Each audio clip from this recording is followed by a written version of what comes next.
Before we got off looking at the moral theories, and before you gave some thought as to according to what moral theories is sexual harassment wrong, and what about them makes them wrong, and how do you explain their wrongness, so to speak? Um, we mentioned, or I mentioned, that Holmes said that sexual harassment, per his definition, is prima facie wrong. And now the question is, what is this prima facie wrong all about? So let's turn to that right now. And we're going to talk about prima facie right, wrong, and prima facie obligation. It's prima facie obligatory. And Holmes tells us judgments of right and wrong aren't always of the same strength. Sometimes acts are right in some respects, but not right in others. And maybe that's the more important thing to think, that is certain acts are right in certain respects and wrong in others, and we have to interpolate in some way. And let's explain. So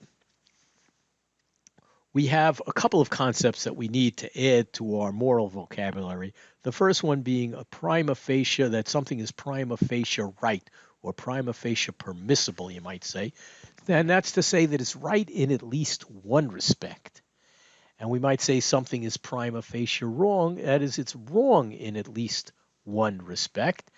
And then there's another term we might say obligatory, which is to so say something is prima facie obligatory means it's obligatory in at least one respect. That or another way of putting that is it's obligatory all things being equal. Okay, so at this, and then we want to spend some time explaining what these various terms, what this prima facie right, wrong, and obligatory is all about. And the first thing that we'll take a look at is something prima facie right or prima facie permissible, right in at least one respect. And here's the example Holmes, I think it's a good example Holmes gives. You're driving through an intersection when you have a green light. Well, if that's the case, it's prima facie right for you to drive through. All things being equal, you have the right of way. But if a child has wandered into the intersection, all other things aren't equal, right? You don't run over the kid. The fact that you risk hitting the child more than offsets the fact that you have a green light. So an act, its prima facie right, might be actually wrong on the balance. So you have the prima facie right to keep driving on the green light, but on the balance, because of the risk to the child, it isn't actually right. So that's the idea, that it's prima facie right, but we still have to worry about what's actually right or wrong. Okay, and let's think about prima facie wrong. And Holmes gives us an example to explain this, and I think it's a very good example. It's wrong in at least one respect. And here, jaywalking is wrong, all other things being equal, because it's illegal and it may put your life at risk.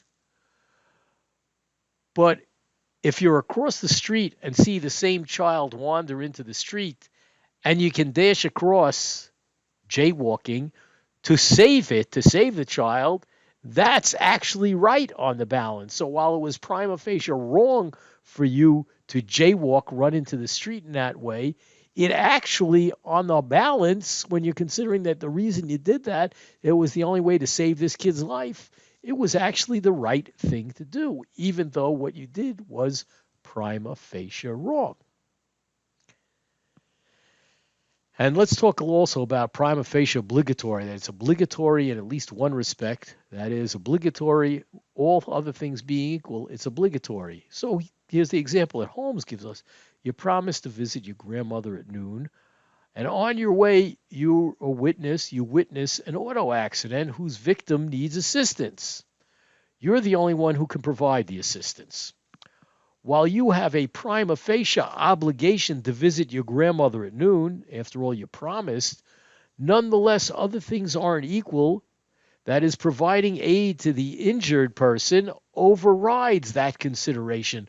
So your actual duty is to provide assistance and not to keep your promise to meet your grandmother at noon in that case. As other things weren't equal in the case that he outlines.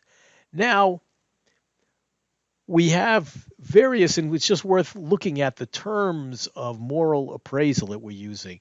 we might say good actions or morally right actions. Well, when we're talking about right, it means that it's permissible. It's morally permissible. It's morally okay to do, but it's not morally required. So, for instance, you get up in the morning and you decide to have between having one nutritious breakfast and another nutritious breakfast, and you want your breakfast. You say it's okay for you to have breakfast A, and it's okay for you to have breakfast B. Um, there's nothing morally required that you have either A or you have B. You can pick whichever one you want, but both are morally permissible. Now, sometimes when we talk about right, we also say that it's obligatory. It's not just that it's morally permissible, it's not only morally permissible to do, but it's required that you do it. For instance, not murdering somebody is not only morally permissible, but it's required that you don't do it. To not do it would be wrong. Now, when we're looking at negative moral status, and the terms that we use to describe them, bad actions, we really just have one term, wrong. That is, and when we mean it's wrong, it's not permissible.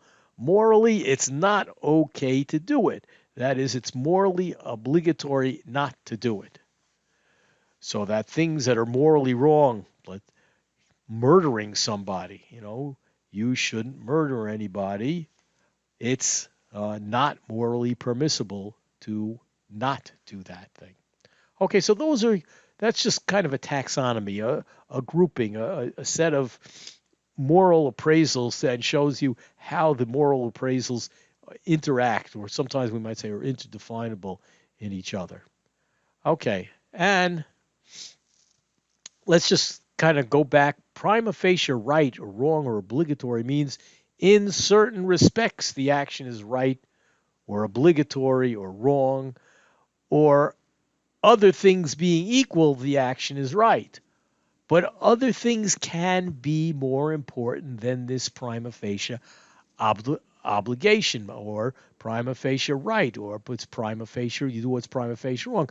Other things may overwrite or defeat the prima facie status, moral status, right, wrong, or obligation.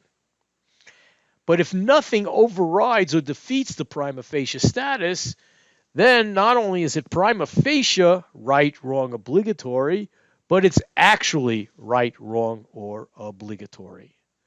Okay, so now we're armed with this notion of prima facie right, and I think you're going to see as we look at some of the theories, we might very well decide that a good example is Kant's theory gets into a lot of trouble because it looks like making promises is an example that he has, is something that you can never fail to keep. But as you see, we'd agree with him in saying that it's what he's explained is why it's prima facie right that you keep, or prima facie even obligatory that you keep your promises. But there might be circumstances, unlike what Kant thinks, in which they're overriding. Same thing, we can apply the same thing to other moral theories, but it's an interesting moral concept, and I think it'll help us try to evaluate the applied ethical dilemmas that we are looking at.